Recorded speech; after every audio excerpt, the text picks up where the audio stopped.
On behalf of the WHO Southeast Asian region, my colleague Dr. Karthika Dapa, who is not here right now, and the Koita Centre for Digital Health at Ashoka University, I welcome you all to the second episode of webinar of Responsible AI in Healthcare. I don't think I need to explain to anyone how important it is that we consider deeply how we propose to use AI in healthcare. It is certainly going to transform it, but we want to make sure it is transformed for the better. And towards this, we have decided to put together a series in which we take one by one some of the key topics that are going to be important for a discussion on how we build the type of system that we want.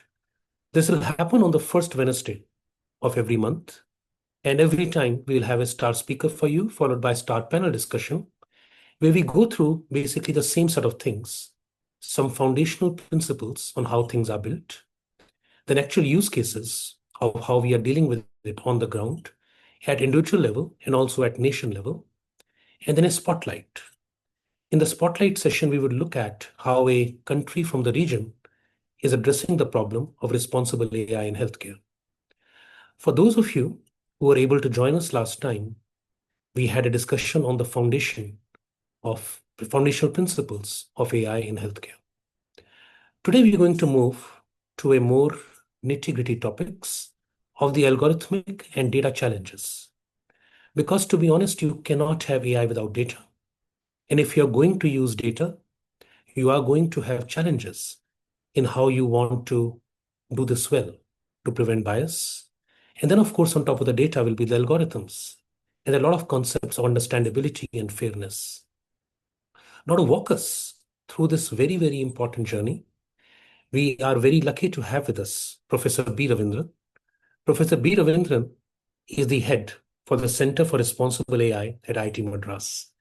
In many ways, I can't imagine a better person to speak on this than the person who heads the Center for Responsible AI at IIT Madras. I will say in advance that responsible AI is more than health, and Ravi's work is also more than health. But today, he'll be giving us the basic principles of that. After we've had a talk by Ravi, after which he has to go for an urgent meeting, we will have Dr. Vikas Dwivedi, a digital health analyst and a consultant at UNICEF Regional Office. Dr. Shyam Singhal, National Coordinator, Integrated Health Information Platform IHIP, and Dr. Kshitij Jadhav at the Koita Centre for Digital Health, not Ashoka, at IIT Bombay, a colleague who has done fantastic work in taking this area forward, and like me, a person who has shifted fields over time. With this said, and with the platform laid out that the foundations were discussed last time, and this time let's move to the real challenges of building an ethical AI system that's more understandable, more explainable. Over to Professor B. Ravindran for his keynote talk. Ravi, over to you.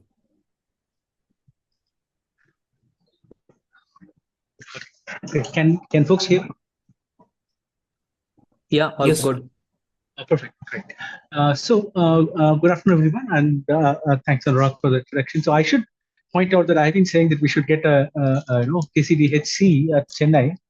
So we have to work on A, B here. Fantastic. Anyway, so what I'm going to talk about today, right? For the first few minutes, I'm going to spend talking about what at the Center for Responsible AI we view responsible design and development of AI should look at, right? And then perhaps talk about very quickly about a couple of things that we have been doing in the healthcare space to ensure explainability of decisions made by AI systems and what were the challenges. So you can think of this as a specific use case or an example of how to go about solving this, not necessarily as a general principle, but the first few minutes I'll talk about laying out what the principles are as we understand it. Right? So at the Center for Responsible AI, we look at three different pillars, and which we all eventually lead towards building more trust in AI systems. The first one is about making AI understandable. Right? So this is not just giving you some kind of statistical correlations or heat maps of feature relevance and so on and so forth, but actually get down to the point where the person who is consuming the decisions or is getting impacted by the decisions, right, can understand why those decisions were arrived at. It's not just at the very high level of opening the black box and showing you what is working inside. Right? If you saw an MRI of somebody making a decision as to why they are picking A over B, you are not going to understand why they did it. So, I mean, you need to have some kind of a narrative explanation of what's happening. And many of the current explainable AI tools that are there for deep learning or more of the MRI variety. While they have their use, right? So, for example, if you are an AI developer, right, who is looking to understand what went wrong with the AI system, why did it make a certain mistake, or why a certain bias is crept into the model, then those kinds of explanations are very useful. So, it's not that we shouldn't be doing that. So, we should have those in our toolkit. And in fact, there are other kinds of transparency in terms of how the entire system was put together, how the entire system was constructed. That would be important for somebody who is regulating the deployment of AI system. Right? So we're talking to a domain regulator like an RBI in the finance sector, right? Might want to explain what are the components went into designing the AI system. Right? So that transparency is also important. So when we say making AI understandable, it depends on not just the end user who is consuming it, but also for whom you are writing the explanations for. And so this is a lot of work that needs to be, there's a lot of work that needs to be done in this space. And at CRI, we have been looking at a variety of approaches into making AI understandable. And so the second thing we like to look at is this notion of safe AI. Right? So when I mean safety, people typically think about data. Is the data privacy ensured? Is the data securely stored? I mean, have you got the right consent? Are the people who are supposed to look at the data, are they looking at it? Are personally identifiable information removed, scrubbed from the data, etc., etc. Right? But then, when we're talking about deploying AI systems at scale, it's as much of a algorithmic question as an engineering question. And typically, the engineering safety issues that we talk about.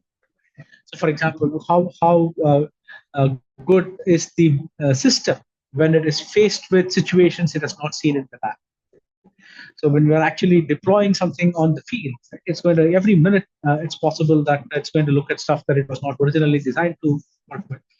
And how safe are you? Right? Do you have fail-safe mechanisms? Do you have monitoring mechanisms to ensure that you're performing within the original design parameters and so on and so forth. Right? So there are a variety of these questions that we really need to start paying attention to, which for a long time AI people did not really worry about because the AI systems were deployed in very controlled circumstances, right? Or they were not making such critical decisions that you needed to worry about safety at every point of deployment. So that's again a lot of questions that need to be asked in things like adversarial robustness, performance guarantees, and out of sample data, and unintended misuse of the models. A lot of questions about how children are interacting with LLMs and things like that now. So in sometimes you might have to give up, capabilities of the model in order to ensure safety. So all of these questions are go beyond just an algorithmic designer's choice, right, and becomes more of a larger social question. So all of these need to be taken care of. That's something that we can look at. And I mean, I don't have to tell you, right? I mean, all of these things I'm talking about have very, very strong resonance when we're building up applications for the health space. So the final piece that I wanted to mention is what we broadly call AI in society. So the typical issues such as fairness and ethics and so on and so forth squarely fall under this AI in society pillar. And I like saying that in the Etienne context. So fairness is not a black and white question. There are all shades of gray in between. It's not just a question of gender and race, but a whole bunch of other kinds of fairness. And also equity in access and a variety of societal issues. Right? So we have to make sure that we are not exacerbating the digital divide in India by adoption of AI. So it's not just a question of, are you making the same decision for people of all races? And then there's also this, especially in a large labor-driven economy like India. So the future of work, jobs, displacement, and what will be the new set of skills that are required. All of these, right, have to be studied with the new lens, with the Indian lens. And finally, there's also a lot of question about what should be the policy for regulating AI or managing or governing AI systems, and how do we ensure that there is a much broader deployment of AI systems, right, in a fair, equitable manner. These are questions that we have to talk about. And again, these are not things that can be done by technologies alone. And so we have to form a very broad coalition of partners. So that's essentially what the Center for Responsible AI also has tried to do. Right? So we bring in lawyers, we bring in policymakers, we bring in several civil society organizations, people who work with primary school, people who work on the ground, who do a lot of field study, and so on and so forth. So we have doctors who are working, collaborating closely with the center, and of course, a lot of the industry organizations and backers, and of course, we work closely with the government. So I'm not sure whether, I mean, some of this can possibly be elaborated in the panel discussion. Some of this broader principles I spoke about. I apologize for having to drop off very quickly. I'm hoping the co-panelists can expand on some of these issues I talked about. But let me just bring up one thing, right, in particular. Right? So this is about, I was telling you about how making AI understandable is one of our pillars, and I'm going to talk about some of the challenges, right, in actually building and evaluating explanations. Right? So here is the first thing I'm going to talk about is a piece of work which we call LEXT. I'll tell you what. So it's basically an approach, a framework for improving trustworthiness in lexical explanations that the new generation LLMs can. So they started by looking at something called rationals. So where rationals are essentially, when you ask a large language model to explain in plain text, right? So why did it come up with a specific decision? So originally, people could actually use this for improving the training itself. Right? Once you know why the model said something, if it was wrong, then you can actually try to correct the response. Right? And also it improves performance and convergence and so forth. But more importantly, people have started to increasingly use it, right, as a tool for interpretability or a tool for explanations of why these models make these decisions. And there are several challenges that people face. So when you ask the model to explain its own decision, it actually gives you something that is consumable, easily consumable by the end user. Right? It gives you plain English. You can even reiterate and ask it to simplify the language if you didn't understand the original version of it, and so on and so forth. But then what people found was that these explanations sometimes are more tailored to be acceptable to the people who are listening to the explanations, rather than being truthful of how it actually came about the answer. And so people have come up with various metrics for evaluating the correct of these explanations, but still, I'll just give you an example as to see why it is hard. Right. So here is a sample from PubMed QA. I assume that most of the people in the audience will understand the context way better than I can. It's something to do with tinnitus.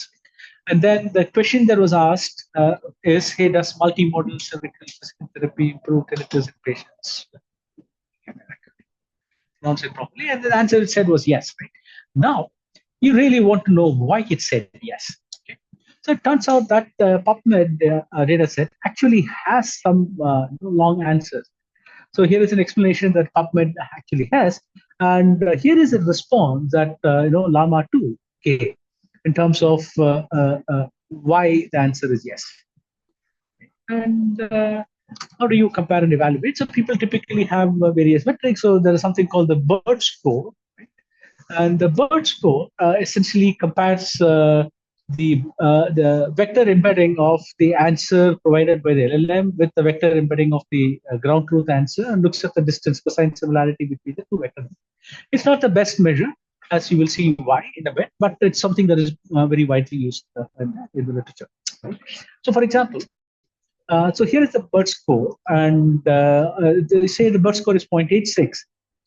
Right? This is the maximum BERT score you are getting by only comparing a part of the answer, right, to the answer provided by the llama. Right? And it turns out that depending on what fraction of the answers you choose, you can get a more or less BERT score. In fact, if you choose the full answer, the BERT score goes down a little further, even though the part of the answer you left out, as you can see here, is not something that is truly relevant. Right? So it just says, yeah, more study is necessary, and maybe that was not part of it. But even more worryingly, right, if you actually negate the response to some extent, right, and it turns out that the BERT score doesn't change by a whole lot. Instead of saying this has a positive effect, if you see this has a negative effect, and then you try to evaluate this, the BERT score remains more or less similar. And so it's not not a great metric for comparison, and also it doesn't look at the different kinds of variations that could potentially not quite match with the ground truth answer, but are still correct. Right? So how and the other thing that is not evaluated, it is important to us, is are these models or these explanations truly telling you why the answer was arrived at? Right? So let me step back and expand on that. So when we talk about trustworthiness of explanations, so there are two aspects that we want to look at. The first one, which we call plausibility. Plausibility is our explanations which which a user is more likely to believe and trust. So the usual example that I give is there was this very famous error that people used to quote. So when a model was trained to distinguish between dogs and wolves from images, it makes an error saying that, hey, look, this dog, it classifies a dog as a wolf, right? And then when people asked, hey, why do you say that this is a wolf? It highlighted parts of the image, right, which showed snow in the background. It did not give in a single feature of the animal as an explanation as to why it called this as a wolf instead of a dog.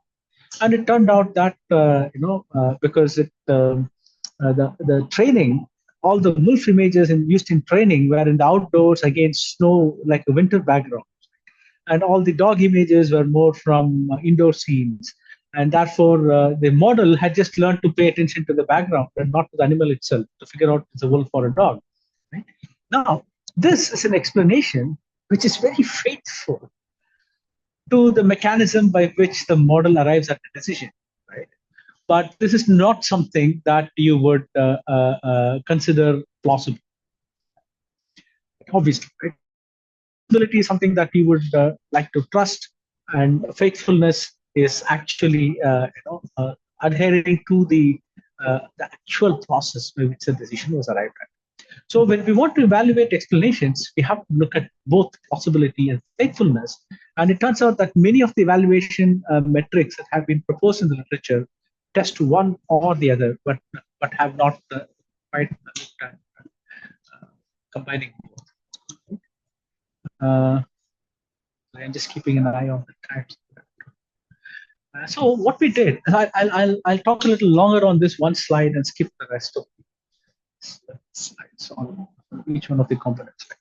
So we looked at breaking up this plausibility and faithfulness into 6 or 7 different metrics, right? So as far as the faithfulness was concerned, faithfulness is, the plausibility is concerned. Just as plausibility is concerned, it is basically, ascertained by comparing to the ground truth. So So first thing that we did was we looked at what we call as accuracy. So we compared basically the ground truth with the predicted explanation, and looked at how many like named entities. So instead of looking at all the text, right, We look at things like chest, pleuritic, fractures, rib, pain, opioid, which were there in the ground truth explanation, and see how many of those were actually there in the predicted explanation as opposed to being misled by the similarity in the structure of the sentences and so on and so forth. We look at the content and then try to figure out. And then the second thing we look at is something called context relevance, right? So basically, we have the explanation, right? And then we ask the LLM to generate the question for which you have provided the explanation. And then so look at the question here. Would you offer quark intravenous hydromorphone for pain control? And there is some answer as to why you said yes or no, right? And then you ask it to generate a question for which this explanation gives the answer. And then look at that. It's a very, very generic question. So what kind of tasks can you perform to assist healthcare professionals? And when you compare it with the original question, obviously it's nowhere even in the ballpark, right? So this tells you whether the explanation, even though the BERT score gives you something very high here. BERT score is almost 0.8, right? But the explanation is so generic, so that's not the right thing to look at. So these are the ways in which we are looking at the possibility. And the last thing that we ask is one of the question of consistency for the plausibility thing. So what we mean by consistency, it's actually very surprising, right? And so if you keep asking the same question again and again, right, to the model and ask it to generate an explanation, it turns out that sometimes it just gives you something completely random. So basically, it means that it's if at all it got the right answer at some point of time, it got that by chance, and it was not really explaining what was happening. So look at this. The first few times you get something reasonable, but in the fifth time I asked this question, it talked something about the Hindi language and just spewed out nonsense that had absolutely no relevance to what the question was. So now this is not unique to just one model. It turns out that the multiple of these LLM models actually have this issue. So this is on what's called iterative stability. We also did something similar, like paraphrase stability. You can ask questions like, hey, can I give paracetamol for this condition? Is paracetamol an appropriate drug for this condition? So on and so forth. So I could paraphrase and ask the same question, and then we look at whether it gives the same answer and the same explanations. And if there is too much variations, then we basically say that the explanations are not stable. So this is one set of parameters that we use. And then the other set of parameters that we use for looking at faithfulness is something, the first one that we use is called the question answer generation score. And so we basically have so you have an explanation. The context that is generated to you is this. And now what I'm going to ask you to do is generate 5 questions, let us say, that can potentially be answered by this context. And then you go back and ask the model, hey, can these questions actually be answered using the context? The same model, you are going to ask it, can these questions be answered by the context that is given to you? And if it actually tells you yes, right, then you're going to say yes, okay. The model is actually consistent, right? And so whatever process it's using to understand the explanation, right, is staying consistent. So when you ask it to generate questions and when you ask it to generate answers to the questions, it remains the reasoning part of the chain is preserved. That's one way of checking. The other one is to look at a little bit more nuance. So we talk about counterfactual stability, where we actually asked a larger LLM to generate counterfactual explanation. So what should be done so that, I'm just going to use, I'm in an audience with a lot of doctors in them, so I don't want to say anything more than paracetamol. So I'm going to say things like, okay, so what should you change in the condition of this patient so that paracetamol is no longer an appropriate drug? Right? Now, this larger LLM is going to give me a counterfactual scenario, right? Now I go back and ask the target model, hey, do you think, right? Should I still give paracetamol? And if it says continues to say yes, then I would say that it's not counterfactually stable. So, I mean, there are various ways in which you can phrase these, but these are some things that we picked up. And the last piece that we look at is again something called contextual faithfulness. Right? We had contextual stability earlier, now we have contextual faithfulness, where we go and ask the LLM, right? What are the I'll be done in a couple of minutes. So what are the keywords, right, based on which you came up with this decision, and then we remove those keywords and ask the model the questions again. And if it still consistently gives the same response as it gave before when the symptoms were available, right, then it's obviously not being contextually faithful, because what it said are the symptoms based on which it's coming up with the decision are not complete. Right? There are more things that it's using to come up with the same decision. And so that is another way of verifying whether the model is reporting things appropriately. Right? So we basically combine all of these different tests that we run into a possibility and a faithfulness score, and totally at the end of it, we get next. And so it's basically the average of the possibility and faithfulness minus the geometric mean. And one of the most interesting takeaway for us in this study is that the general purpose models, right, score better than the health specific models, domain specific models, and especially the overall possibility, faithfulness, and of course the next score itself. Right? This was a little surprising to us. But then if you think about it, the many of the metrics here actually also, apart from the truthfulness, they're also looking at how well you are formulating the answers, right? How consistent you are in your responses, and so on and so forth. And perhaps the larger pool of data, right, on which the general purpose models are trained, help them be more consistent in language prediction than the domain specific models, which are fine tuned to a specific context.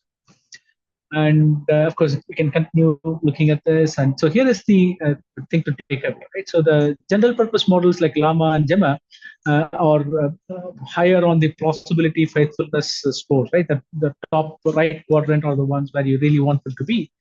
While MedLlama is reasonable in terms of plausibility, it doesn't score that well on faithfulness. And again, the same thing with the Biomistral. It's actually very bad on the faithfulness score. So basically, the explanations are not something that match the process by which the answers are right. And of course, the next step that you are really going to look at, I'm going to skip the second part of the talk because we're out of time. So the next step you're really looking at is to actually, how would you now start using this next evaluation framework to start generating better and better explanations, right? So how would you have this feedback into the training process itself? And can we build models that are more explainable by design, as opposed to doing this kind of a post hoc explainability? So that's something that we're shooting towards, and it's been a huge challenge in a variety of settings. So the next part of the talk was about looking at imaging data and coming up with narrative explanations for decisions made on imaging data. But skip that for the interest of time. So the work that I just presented next was also accepted at the ACM Fairness, Accountability, and Trust Conference. It was presented a couple of months back. I'll stop here. I'll skip this. Yeah. So this is running a few minutes long. Thank you very much, Ravi. I know that you have to also be elsewhere, but I think it is a very important demonstration of why reliability is a challenge all the way down to the core of how AI is built. It's very easy to, find AI give beautiful answers to questions coming out of USMLE and a variety of other things, including things we type. But it's only when you push it, as you did, you realize how it can fail. And I think one message that should be very clear to everybody who are ending today, if you want to use AI in the hands of people who don't necessarily know what the output means, and that's the vision many of us have, right? There are no doctors. Find a healthcare worker, give them the nice AI tool, and they might be able to substitute for the lack of doctors. It's not going to work, because when pushed hard, these models crack. And that, I think, is a lovely point for us to move on to the panel discussion. Um, if there's any last thing you want to say, Ravi, please go ahead. Otherwise, we'll move on to the panel. No, I mean, this whatever demonstration that we showed today was actually global, right? It's not specific to the Indian context, right? And there are a lot of Absolutely. challenges that also show up when we do things for the Indian context. That's an additional layer of complexity. Yeah. Absolutely. So thank you so much, Ravi. So Thank Kshitij, you. Thank you. Vikas, and Shyam, it'll be lovely if you guys could turn your videos on. It'll be good to see you. And I think the most natural sequence to continue from where we were would be to go to you first, Kshitij. I think we heard the problems. And I think we saw that when it comes to trustability, reliability under pressure, these models are very capable of breaking. Now, part of the problem could, of course, be in the data, part of the problem could be in the algorithms. You being a doctor, as well as an AI person who develops things, can you tell us how will we solve these problems? What can we do to mitigate these kinds of biases? Because things will not get perfect anytime soon. Over to you, Kshitij. Yeah, so thank you for the invitation and thank you for this question. Biases in AI models actually need to be thought about since the beginning and not as an afterthought. So, for example, one should ideally try to identify biases very early into the system. Now, let's talk about an example, right? So, when we are doing an image processing algorithm from different um, modalities or different scanners, for example. So there is a site-specific bias that actually gets introduced very early because there's a site-specific noise that is captured in each image in different sites. Now, how do you introduce an harmonization process? So this kind of bias or site-specific noise that gets introduced, an initial harmonization of images needs to be done before you develop any image processing model, for example. And if we don't do that, then many times the models actually learn the noise instead of the biological signal, which is of importance while we're trying to train some models. So that is so one important point that I would like to say is that these biases should be thought about very early into the system. Now, with the just extending the idea of harmonizing images, it again is associated with data privacy issues, right? Because even if the images are collected at different scanners, if there are data privacy issues, collation of data to generate develop centralized models is not very easy. So then you need a federated setting, but still be able to harmonize your images, which itself is an important problem. This is something that we have tried to tackle in our lab. We have developed a framework called Prism, where we think about potentially harmonizing all images in a distributed setting, in a privacy preserving setting, to an open source data set, so that all images actually get harmonized to a specific data set. A lot of times people actually, even if they have access to substantial data, what they don't do is this leave one out site cross validation method. So you train your models on the multiple sites, but you keep aside one site totally as a test data set. And these biases, which could be introducing into the accuracies, ultimately should be robustly tested with such designs that we think about. And one basic problem in healthcare data is this long-tailed distribution that we end up seeing, right? So you have images which have high representations, which are most of the time normal images, and then you have this low representation images which you want to focus on. But if you train your models just without addressing the class imbalances, then you end up actually your model actually just ends up learning the high representation classes. So a lot of work in my lab actually tries to address this long tail problem. And again, there are a lot of work in the long tail problem scenario where you can actually use data augmentation methods, but many times data augmentation might end up being biologically inaccurate. So one needs to be very sure about when you do data augmentation, can these augmentations be biologically accurate also?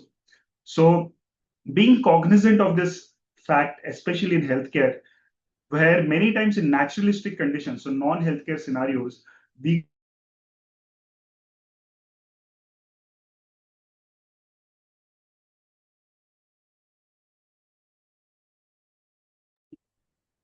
I think Kshitij is frozen for a while. So while we give Kshitij a second to come back, I would just reinforce something back again from the previous discussion. That is that no matter how we are working with AI right now, as much as we try to develop AI to perform better at the task we want them to do, we must also continuously pressure the AI to see how it will fail. Because it's really critical not to end up in scenarios that when we are on the ground, that these failures would occur. And while Kshitij log backs in, Vikas, perhaps I can go to you better on, now. yeah, is Yeah. Kshitij, oh yeah, Kshitij, you're back. Okay, please continue. We had lost Yeah. you for a second. Please, you can finish off what you were saying. So I was talking about, yeah. So what I was saying is that when we do even data augmentations, suppose there is a bias that is introduced due to this missing data. A lot of times people just say that augment data, right? But many times the augmentations are not biologically accurate.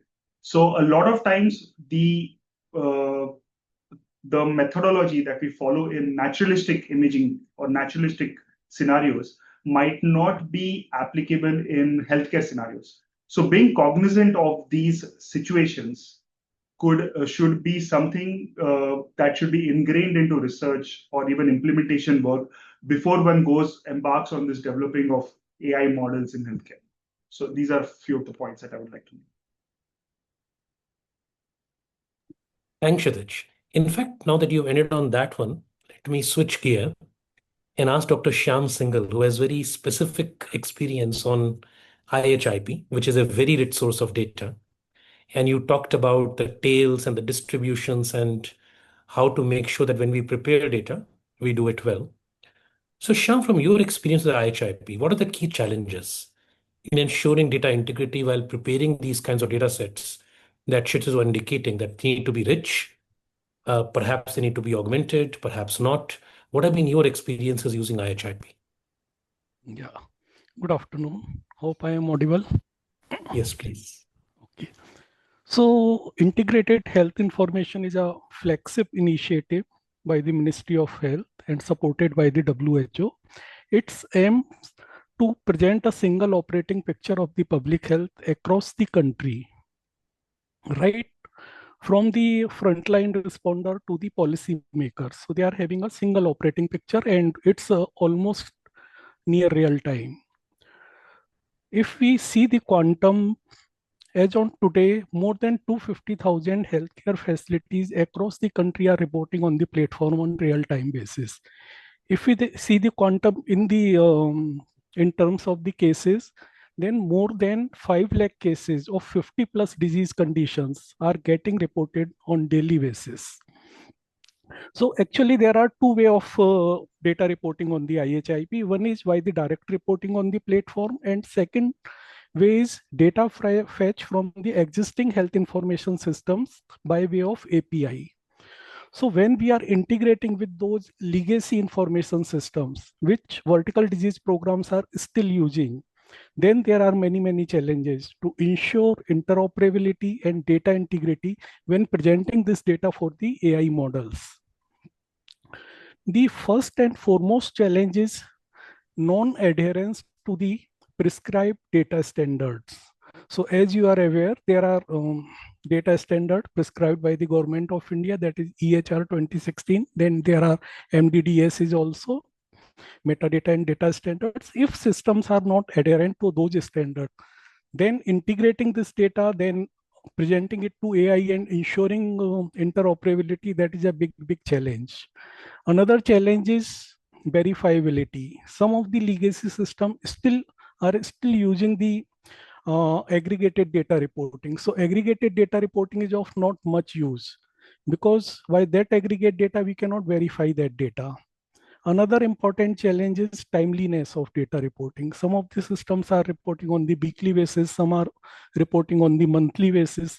But if we look at the public health intelligence, Then real-time data reporting is very much important to generate the health alert and all those things by the AI for immediate responses.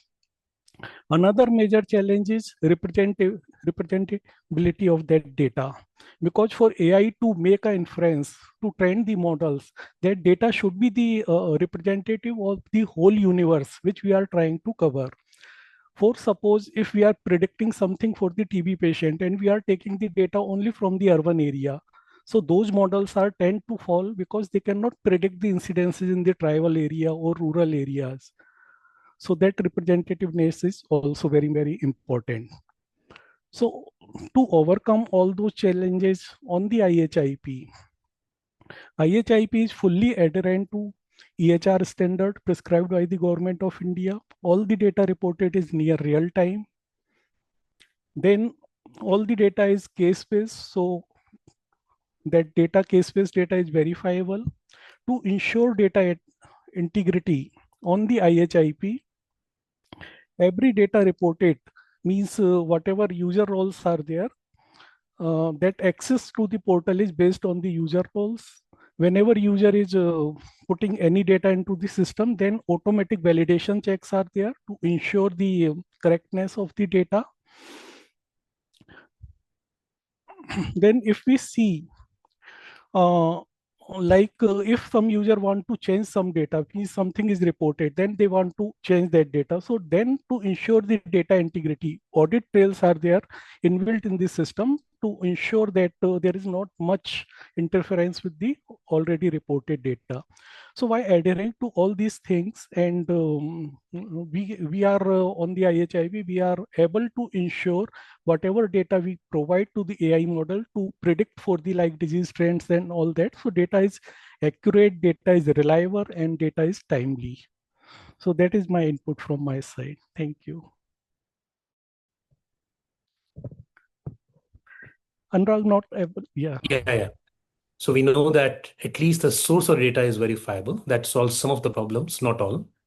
Right. You mentioned yourself the problem sometimes can be representation. And Vikas, Yeah. I'm going to come to you specifically for that question. South Asian region is a very resource diverse context, right? I mean, data quality could also vary. I mean, I'm not saying that it does, it could vary. What practical steps, and we already heard from Kshitij regarding tail problem, we heard from Ravi regarding algorithm problems and how they can start failing even at the slightest amount of stress. What practical steps can we take to ensure that at least on the training of the model part, the data is as good as it is possible given the constraints that Shyam and Kshitij mentioned? Great. Thank you, Dr. Agarwal. Can you hear me okay? Yes, very well, please. Okay, great. Yes, thank you. And thanks to the previous presenters. I think that was really, we touched upon different aspects of AI as a system, right, that we need to look at. And I agree that, I mean, South Asia, of course, is, like you said, is very resource diverse, is culturally diverse. So we have, it does present an opportunity, but at the same time, it also presents a challenge, right? Especially in the development and implementation of AI, when we have to consider all these different aspects. So in South Asia, where data ecosystems are diverse as the communities they serve, ensuring that AI models are ethical and representatives requires some deliberate and practical steps. I'll start with a simple analogy for the technologist and the program and the non-technologist who work in the field of health. An AI application, think of like a good food, right? Your favorite dish. It has to have the right ingredients, the right amount of salt, the right amount of pepper, the right amount of chilliness. It needs to be prepared in a proper quality way, and it must meet the actual need of the consumer and do no harm, right? So I think some of those principles are really, in very simple words, are applicable here as well. I work with UNICEF's regional office of South Asia, and we support 8 countries in the region and across in Africa as well. we are directly working with health systems in adopting digital and AI solutions for transformations in the public health field, right? That so we can really support frontline health workers and communities. There are various AI initiatives such as use of blockchain, large learning models such as Rapid Pro, which is widely being used in across 20 plus countries. That UNICEF still is open source, but still continues to upgrade and maintain. Health worker facing tools such as diagnostic related or AI generated sort of decision support and analytic and prediction models that we are currently in the phase of sort of either testing or helping countries to adopt and implement. Now, the challenge is, and based on all this experience, I would really try to summarize this with 4 key aspects. One is focus on the people, right? And I'll go into a bit of more detail. Second is inclusive governance. And third is data, that was definitely covered. And then the aspect of change management that in the health sector is, I think we need to do more than we have done with the digital intervention and the transformation power that it can bring in. So on the people side, there are 2 groups of people. One is our, the communities and the client. We have our clients and communities. We need those robust approaches to accommodate the cultural norms and social dynamic in our models. So the AI tools is designed based on the health journey of the clients, should be able to navigate or support them in navigating the health system. And the agents should, like AI agents should be able to order diagnostic tests and receive suggestions. And when to seek care, they should transfer them to professionals. Right, they need to, on the other hand, on the data side as well, they need to have access to their data and make their own health decisions.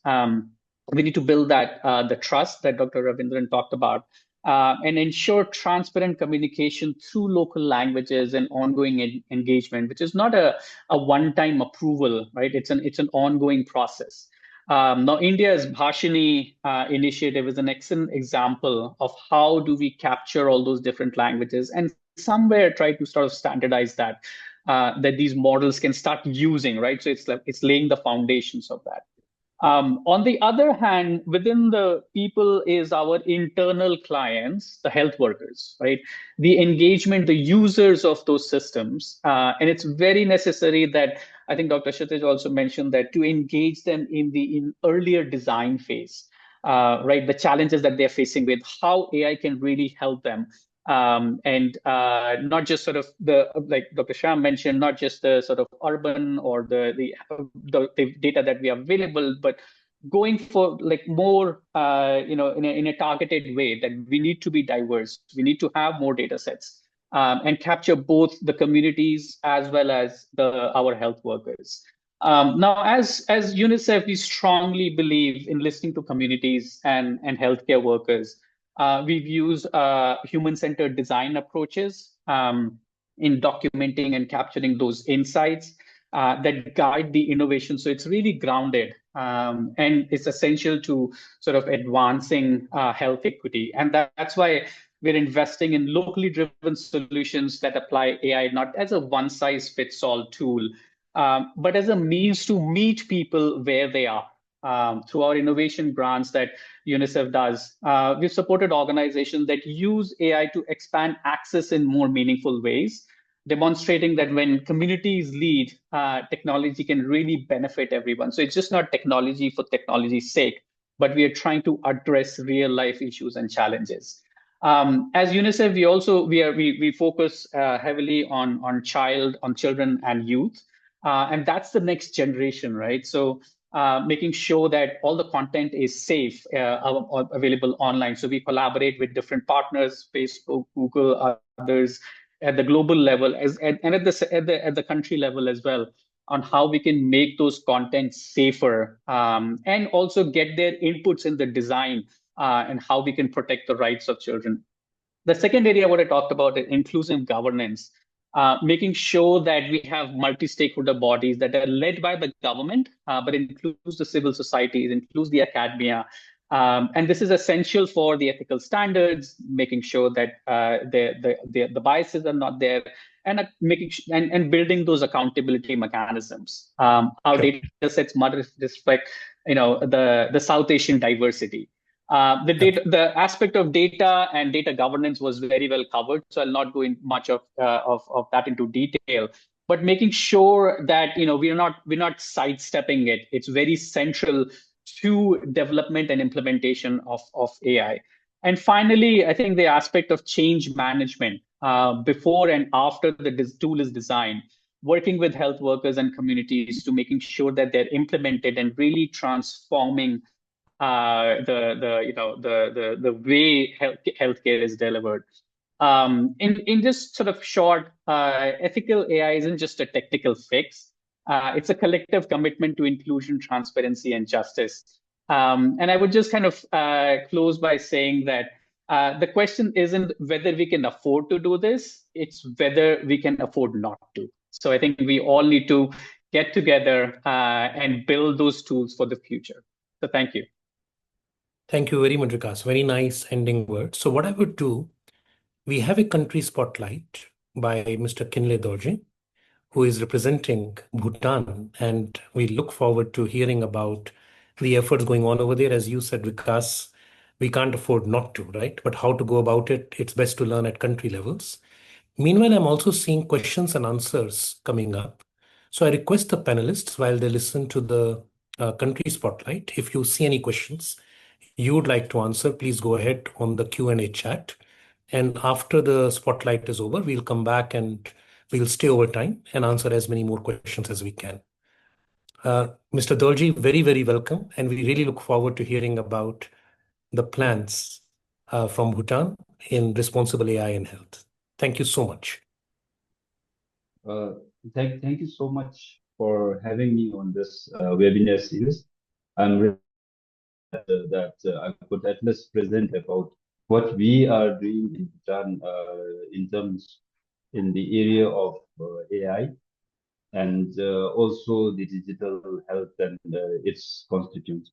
So I would be very brief, although it will be quite difficult for me just to present all this in less than 10 minutes, but let me be very brief. So as we have now heard, AI is no longer a science fiction. It has been shaping our healthcare worldwide.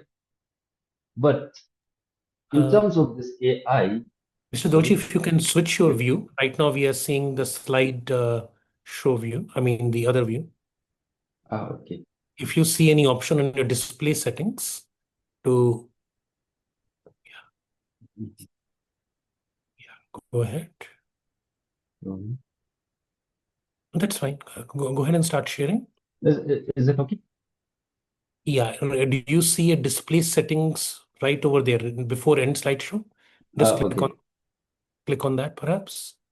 Swap. Okay. Click swap. Perfect. Thank you. Okay. So now, as I was mentioning, we have heard from so many experts here, the panelists as well, where there are lots of opportunities, the challenges, path ahead for all this AI. I will try to be very brief.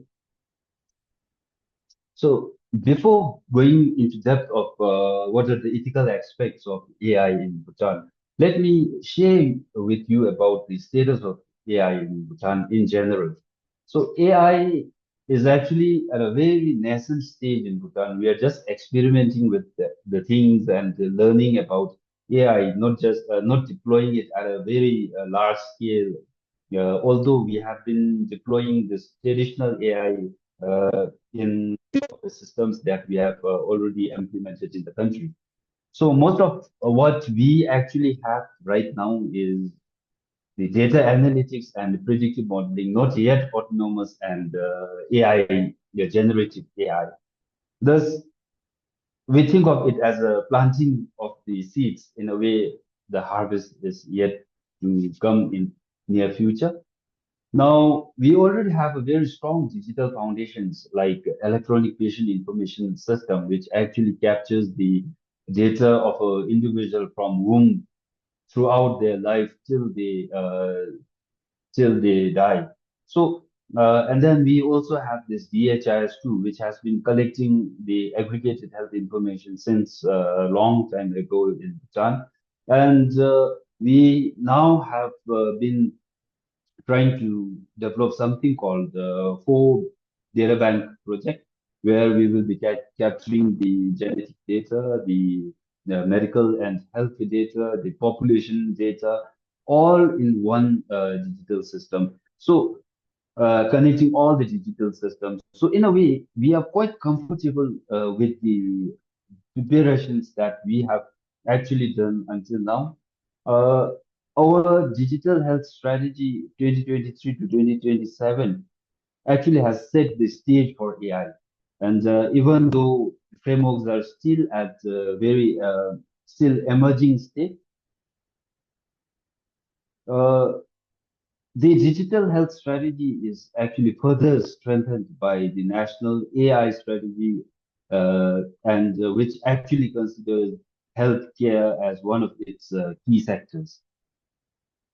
Now, the prospects for AI in Bhutanese healthcare. I see lots of prospects in all 5 building blocks of our health system, from service delivery to workforce to medical products to financing and health information management systems. With AI and machine learning, we can now imagine AI-powered disease surveillances, catching an outbreak way before it's actually spread, or AI-guided diagnostics, bringing city-level expertise to the remotest healthcare centers in Bhutan and providing better and equitable care and services at all levels. So now, as I've shared earlier, our national AI strategy actually has key focus area 5 as health, which includes enhancing the diagnostics as well as healthy lifestyle promotion, where it's to do with the encouraging of healthier living through the targeted health interventions, implementation of targeted health interventions. So this now isn't just about efficiency, it's about equity as well. They are ensuring that our underserved communities get the same level of care through enhanced diagnostics. And then, in fact, we must now ensure that AI is also not just here to replace the doctors. As already mentioned by our panelists, human in loop should be our key focus as well. So, what are the strengths that actually support AI adoption in Bhutan? We have 3 powerful enablers in Bhutan. Number one is very high level political will and commitment to digitalize and transform the healthcare delivery through a very strong digital vision. And the second one is the other one is youth who are very uh, young and tech ready. So in a way, now we are almost prepared to implement any AI related services. I mean, the AI adoption of AI within our healthcare service delivery. So now the main crux is what are the now data challenges and issues that we currently have in Bhutan. So Bhutan is a very small country with almost 700,000 population. And if you look at the size of the data that we currently have, it's very less, which is in a way due to very small population. So that actually makes the AI training very hard and also very less reliable. And in a way, the other thing is in Bhutan, in our context, our data systems are fragmented. So we have lots of systems that actually collects healthcare data across many sectors, including the home affairs who actually collects the data on CRBS. Then we also have National Statistical Bureau who actually collects all this population health data. And then we have our own health system. Now, number one is fragmented. Number two is it's often paper-based in the past. So it's further uh, the issue further gets exacerbated when we do not have a proper documentation in place. And then the other challenge that we have is now with the AI coming in, digitalization, we have risks, huge risks of importing foreign models, the AI models that actually do not fit the business context because we do not have reliable and enough data to train the AI models within the country. But when we import the models, we actually fear that there are chances that these things may not fit. So a model developed in US may not fit a mountainous country like Bhutan's context. The other challenge that we foresee is data sovereignty, which is very critical now. So how do we ensure that witness data isn't exploited by outside actors? Now, when I say outside actors, I do not mean about the foreign researchers. I'm talking about the actors outside healthcare service delivery. So anybody within Bhutan also, but beyond health sector, who is not involved directly in giving the health services or providing health services and managing the patient data. So how do we actually prevent them from exploiting all this data, even for researchers? So how do we equally balance between the data sharing and protecting the confidentiality of the patients? So we have lots of issues, and these issues are more as we move towards a digitalized health system. And then with the algorithmic integrity. So the other important aspect I must highlight is AI should be fair, transparent, and explainable. Or I think the explanations are already provided by the panelists here. So if you do not have a fair, transparent, and explainable AI system, it won't be trusted by medical doctors or even the patient. So this therefore leads to so many complications.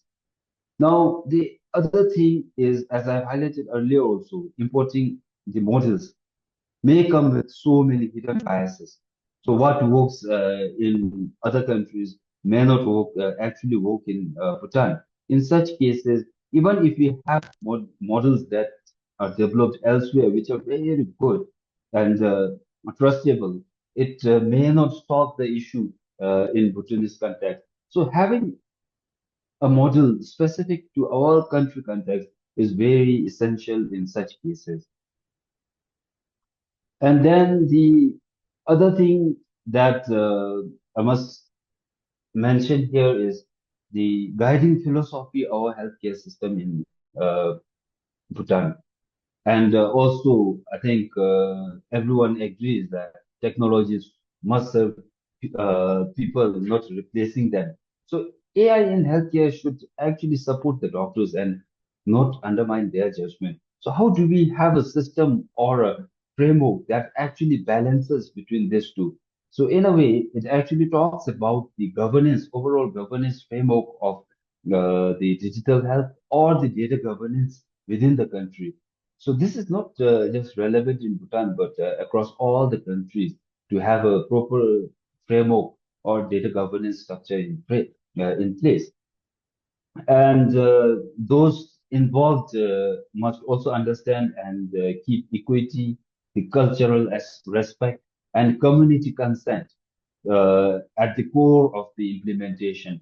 Now, when we talk about the community consent or patient consent, in our traditional systems, we actually have all this in place. But now, as we move from a traditional system to the digitalized system, how do we balance between all these things?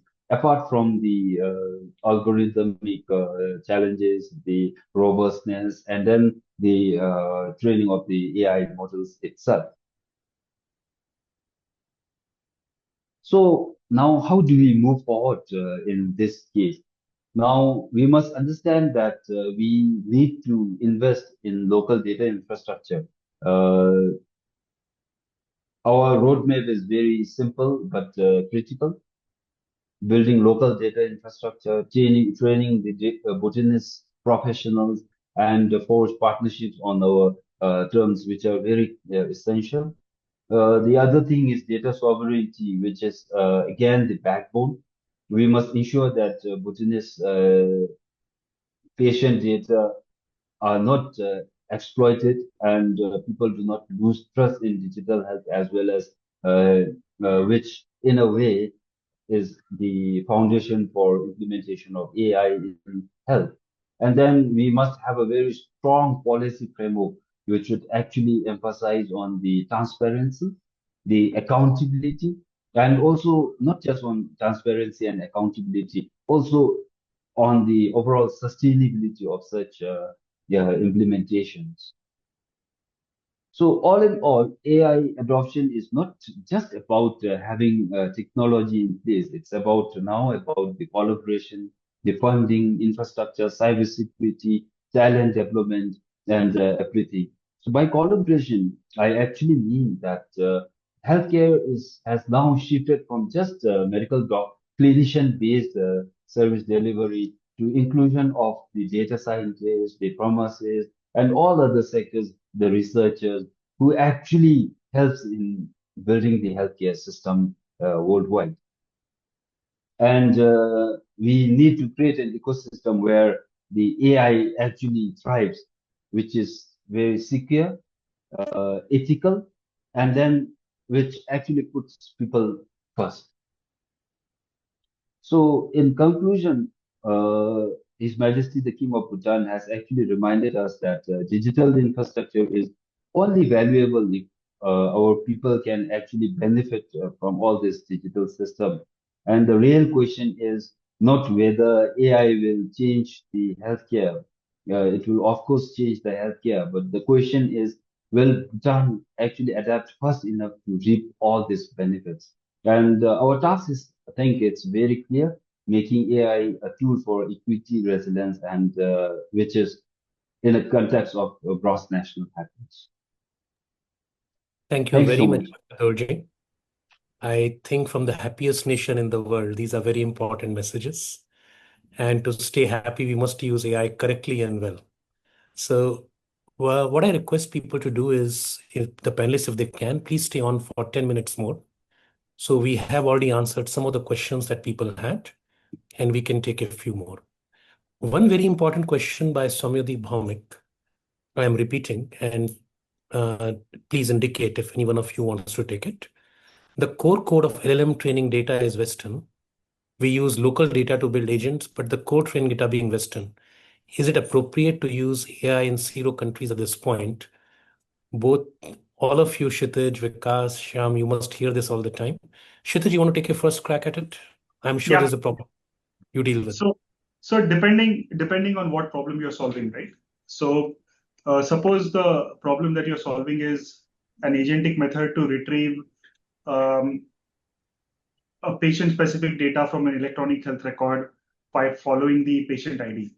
Now, whether your LLM is trained on India-specific data or not, the process is going to be more or less similar, right? So if you're going to do an operational task, right, such as interacting with the system, an agentic framework where your data retrieval is going to be important, is the task that you're solving, then whether the model is India-specific or not India-specific, region-specific, does not really matter. But now if you're going to run towards diagnosis or give clinical decision support in such scenarios, so if your entire Western data set has never seen a chest X-ray with tuberculosis, and if you're going to do it on an Indian-specific scenario where the clinical decision support is for more than 15 days of fever, loss of weight, and chest X-ray is a patch on the apical regions, what it is, and the entire data set is trained on LLM is trained on the Western data, then it's a problem. So it's very contextual.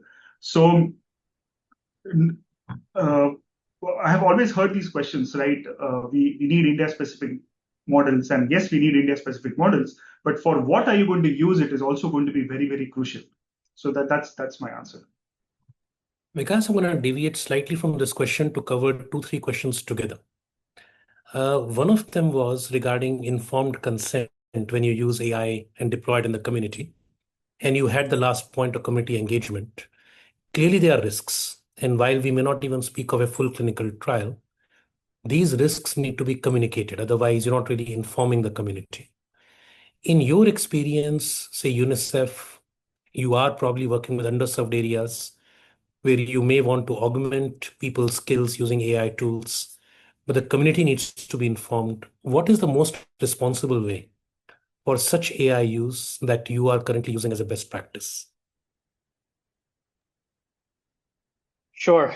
Thank you, Dr. Agarwal. I don't know if this is a very scientifically validated answer, but yes, those are some real on the ground challenges. And what approach we try, and again, UNICEF doesn't work alone in our own vacuum. We work with local health systems, and we have adopted the approach of individual and community-based consent, right? So individuals definitely need to be informed of the risks and, of course, the procedure and all that.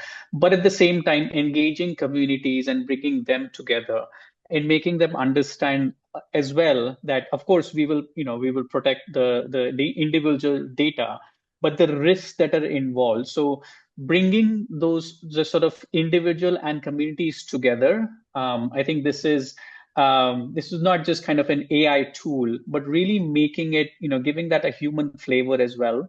And that has, again, up to now has worked. And I think that sort of approaches we need to make sure that are part of our implementation as well. So that's, I think what I can share from my experience.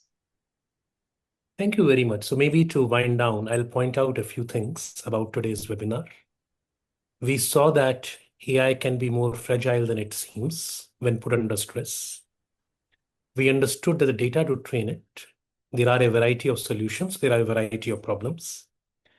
We heard from Mr. Dolji about a national plan that's very forward-looking, but keeps in mind unique situations and ultimately the fact that AI is to help the health. In health and AI, health is a senior partner. AI is to simply enable it and also to enable health workers. The use of AI should not come at the cost of either the recipients or the providers of healthcare systems, ultimately leading to better outcomes for all. And lastly, the point that we were at the end, this is an evolving bit. To make large claims on it is probably inappropriate. To work with the community and community health systems with clear communications regarding what it entails, what the potential long-term benefits are, what the mitigation strategies are, is absolutely critical. Otherwise, it can be very easy to get caught up in the hype. And I think as part of a responsible AI in health webinar between WHO Zero and Koita Centre for Digital Health, I think this will be my parting words. There is great impact possible, but we have to be careful. In a time of hype that you hear all around us, perhaps this seminar series will help keep discussions grounded, but always forward-looking towards better outcomes for all. Thank you all so much for participating. Thank you so much to the panelists. Thank you for spending your valuable time and all the people who were able to join. Your time was very valuable in making it successful. Thank you. Thank you. Thank you very much. Thanks so much. Okay. Bye-bye.